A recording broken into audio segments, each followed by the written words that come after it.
প্রাচীন ভারতীয় বিজ্ঞানী ভাগ ১। লেখক সুধাংশু পাত্র।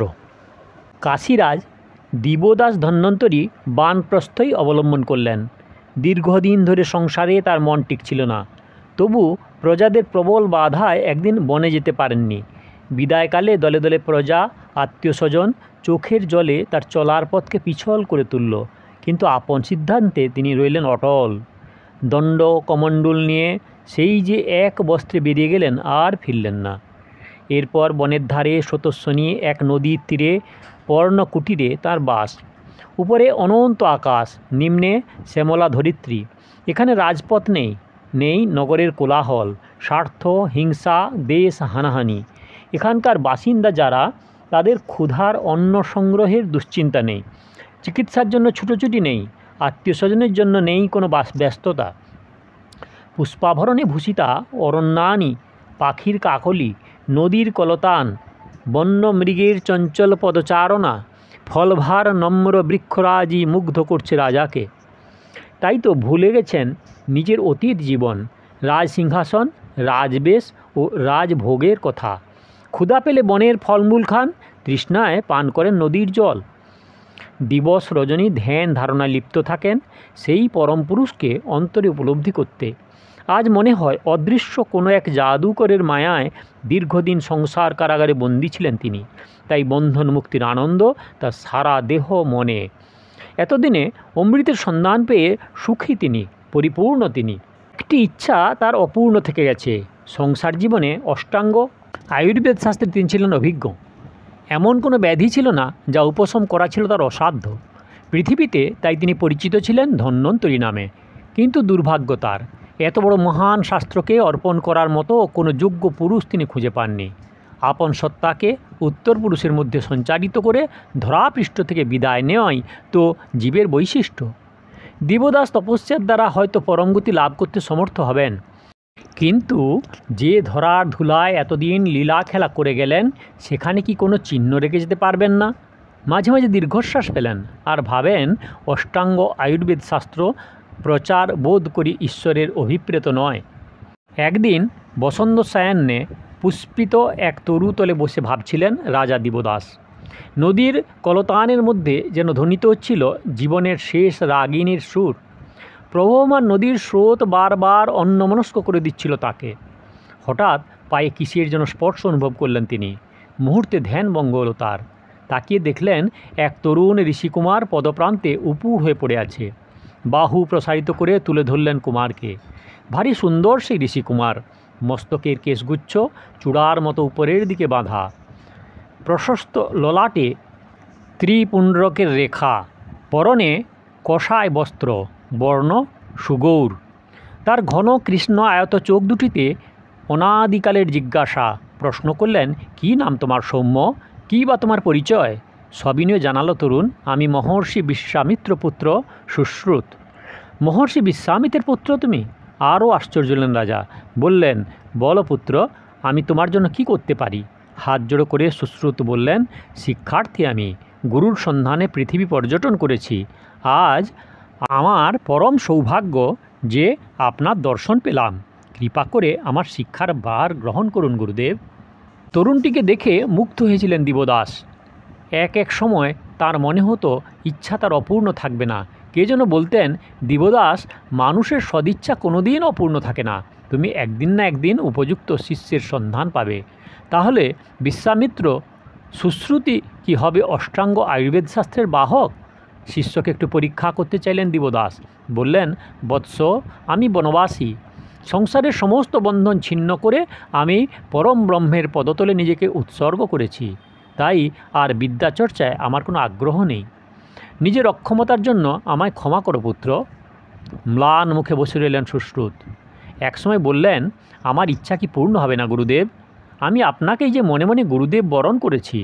দিবদাস ধীরে অথচ গম্ভীর স্বরে বললেন, ব্রহ্মবিদ্যা লাভ করতে চাও বৎস? আমি তোমাকে সাহায্য করব।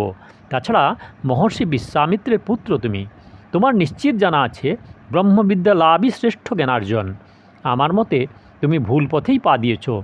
সুশ্রুত বললেন, ভগবান, আমার পিতা মহর্ষি হলেও আয়ুর্বেদ শাস্ত্রে সুপণ্ডিত। এমনকি ব্রহ্মর্ষি দিবদাস পৃথিবীর শ্রেষ্ঠ আয়ুর্বেদ শাস্ত্রজ্ঞ। বলুন আচার্য, ব্রহ্মকে জানার এও কি একটি সোপান নয়? জীবকে জানলে এবং সেবা করলে কি ব্রহ্মকে পাওয়া যায় না? মৃদু হাসলেন দিবদাস।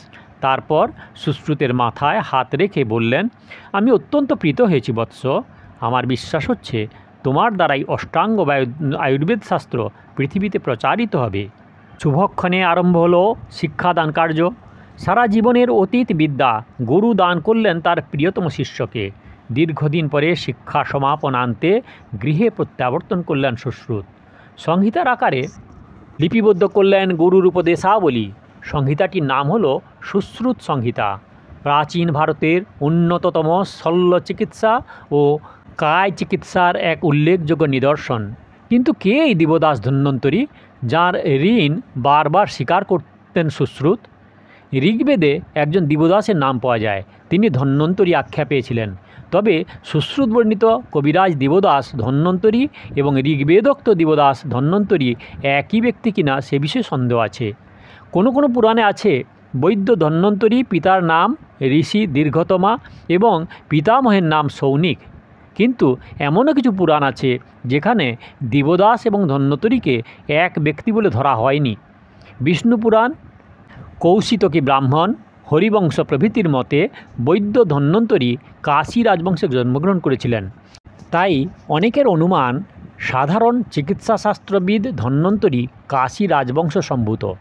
কোনো কোনো পণ্ডিতের মতে সুশ্রুতের গুরু দিবদাসের পূর্বপুরুষগণও চিকিৎসাশাস্ত্রজ্ঞ ছিলেন এবং চিকিৎসা নৈপুণ্যের জন্য তাঁদের সেই একজন ধন্বন্তরী আখ্যা লাভ করেছিলেন।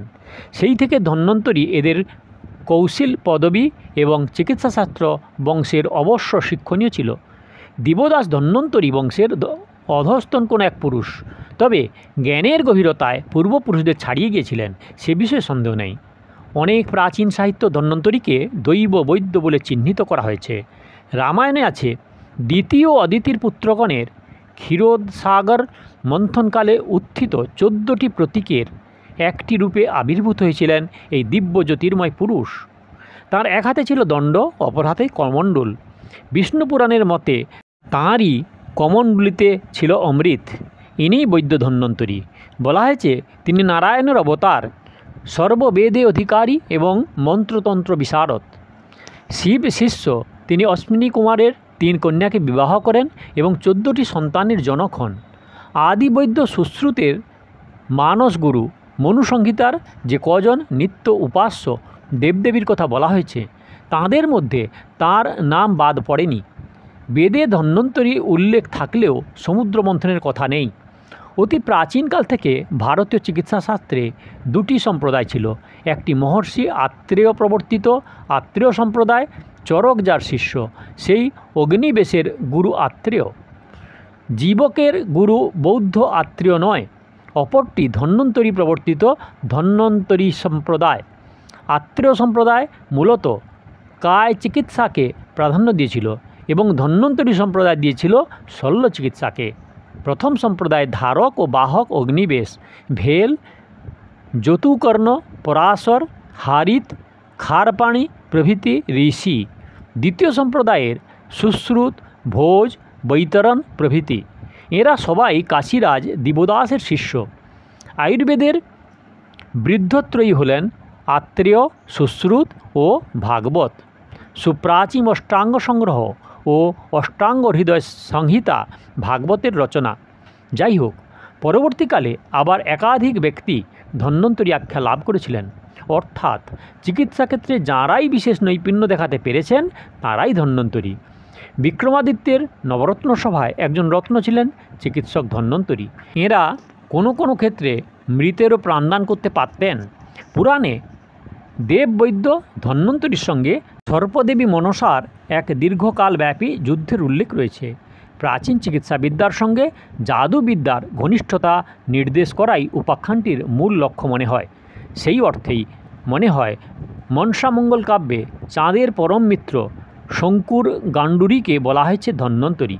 কথিত আছে একবার মা মনসা প্রদত্ত বিষ পান করে শঙ্কুর গাণ্ডুরীর সমূহ শিষ্য মারা গেল, কিন্তু ভয় পেলেন না শঙ্কুর। কী সব মন্ত্রতন্ত্র পড়ে পুনর্জীবন দান করলেন শিষ্যদের। চিন্তিত মনসা মর্তে পূজা প্রচারের উদ্দেশ্যে প্রতারণার আশ্রয় গ্রহণ করে আগেভাগেই সরিয়ে নিয়েছিলেন গান্ডুরিকে।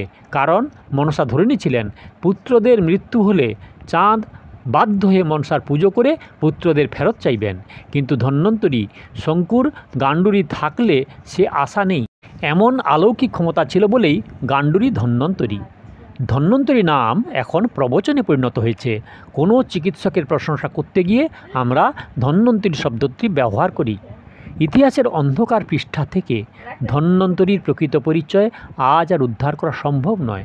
তবে প্রাচীন ভারতে ধন্বন্তরী নামে যে একজন অমিত প্রতিভাধর চিকিৎসকের আবির্ভাব হয়েছিল সে বিষয়ে কোনো সন্দেহ নেই। তার তুলনা তিনি নিজেই বিশ্বের সর্বকালের শ্রেষ্ঠ চিকিৎসক। প্রথম পর্বে বৈদ্য ধন্বন্তরী সম্বন্ধে কিছু কথা রাখলাম। সুধাংশু পাত্রের লেখা প্রাচীন ভারতীয় বিজ্ঞানের দ্বিতীয় পর্বে বলবো মহর্ষি চরক। দয়া করে সাবস্ক্রাইব করুন, লাইক করুন, শেয়ার করুন।